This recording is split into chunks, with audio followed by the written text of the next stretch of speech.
সকালের জলখাবার নিয়ে হাজির হয়ে গেছি তোমাদের সামনে। আজকের জলখাবারে আছে মুড়ি। জলখাবারে মুড়ি খেতে কে কে পছন্দ করো বলো? অনেক মানুষ আছে প্রায় প্রত্যেক দিনই কিন্তু জলখাবারে মুড়ি খেয়ে থাকে।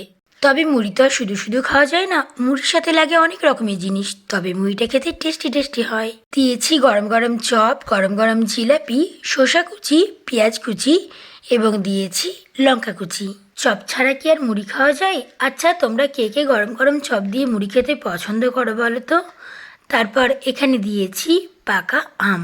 এখন প্রায় সব আমগুলোই খেতে ভীষণ মিষ্টি মিষ্টি, তাই আম খেতে বেশ ভালোই লাগে। তোমরা কি আম খেতে পছন্দ করো?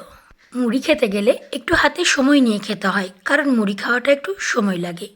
গরম গরম চপটাকে মেখে নিয়ে পেঁয়াজ কুচি, লঙ্কা কুচি, শসা কুচি দিয়ে আমি কিন্তু বেশ আরামসে টুকটুক করে খেয়ে নিচ্ছি। আচ্ছা, এবার বলো তো, তোমাদের মধ্যে কে কে এমন আছো যে মুড়ি খেতে একদম পছন্দই করো না? জিলাপিটা বেশ গরম ছিল, একদম টাটকা টাটকা। আর আমটার কথায় কি বলবো, আমটা ভীষণ মিষ্টি।